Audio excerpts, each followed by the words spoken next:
আপনারা জানেন বিগত কিছুদিন ধরে বিজেপি পরিবর্তন যাত্রা করছে রাজ্য জুড়ে। এবং সব থেকে মজার ব্যাপার হচ্ছে যেখানে যেখানে এই যাত্রা যাচ্ছে বা যে রথ সাজানো হয়েছে প্রতিটি জায়গায় কিন্তু সভা ফ্লপ হচ্ছে। সে সন্দেশখালী হোক কি বর্ধমান, সমস্ত জায়গায়।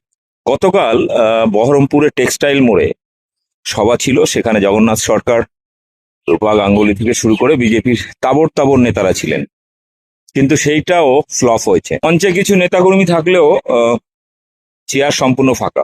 রূপা গাঙ্গুলি বিরক্ত হয়ে মঞ্চ ছেড়ে চলে যান।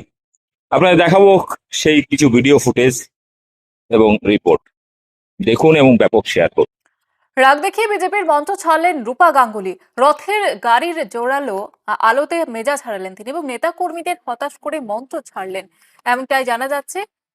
আমাদের সঙ্গে টেলিফোন লাইনে রয়েছেন আমাদের প্রতিনিধি কল্যাণ চন্দ্র। কল্যাণ, ঠিক কি পরিস্থিতি তৈরি হয়, কেন মেজাজ হারালেন তিনি? দেখো জয়িতা, আজকে বহরমপুরের টেক্সটাইল মোড়ে বিজেপির রথযাত্রা, বিজেপির যে পরিবর্তন যাত্রা রথ, সেই পরিবর্তন রথ যাত্রার কর্মসূচি শেষ এবং আনুষ্ঠানিকভাবে শেষ করার কথা ছিল এবং সেরকম ভাবেই প্রস্তুতি নিয়েছিল বহরমপুর সাংগঠনিক জেলা বিজেপি। এবং এই মঞ্চে যখন রূপা গাঙ্গুলি বক্তব্য দিতে শুরু করেন, সেই সময় বিজেপি রথ কিন্তু কান্দির ওদিক থেকে এসে প্রবেশ করে এবং সেই রথের গাড়িতে এত আলো ছিল যে রূপা গাঙ্গুলি সঙ্গে সঙ্গে চিৎকার শুরু করেন যে আলো নেভাও, আলো নেভাও, আলো নেভাও।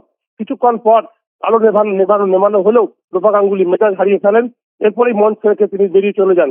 তবে যাওয়ার আগে তিনি উপস্থিত নেতা কর্মীদের উদ্দেশ্যে বলেন যে কোনো রাজনৈতিক নেতাদের পায়ে আপনাদের তেল মারতে হবে না। পশ্চিমবঙ্গে যেদিন জনতা পার্টির সরকার হবে সেদিন নেতাদের পা চাটা আপনাদের বন্ধ হয়ে যাবে। যার ফলে কিন্তু উপস্থিত কর্মীরা হতাশ হয়ে পড়েন। পাশাপাশি যারা বিজেপি নেতৃত্ব ছিল তারা হতাশ হয়ে পড়েন।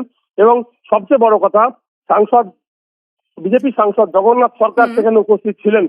কিন্তু জগন্নাথ সরকার বক্তব্য দেওয়াকালীন সমস্ত লোকজন কিন্তু উঠে চলে যায়, ফাঁকা চেয়ার হয়ে যায়। অর্থাৎ দাবি করছে বহরমপুরের তৃণমূল যে বিজেপির এই শো কিন্তু চপ শোতে পরিণত হলো এবং রূপা গাঙ্গুলির এই মেজাজ হারানোতে কিন্তু স্থানীয় যারা উপস্থিত বিজেপির কর্মী সমর্থক ছিলেন প্রত্যেকেই হতাশ হয়েছেন। প্রত্যেকেই একেবারে বলেছেন রূপা গাঙ্গুলি ঠিকভাবেই ভালো বলছিলেন, হঠাৎ করে তিনি মেজাজ হারিয়ে চলে গেলেন। দুইটা ধন্যবাদ জানাবো কল্যাণ।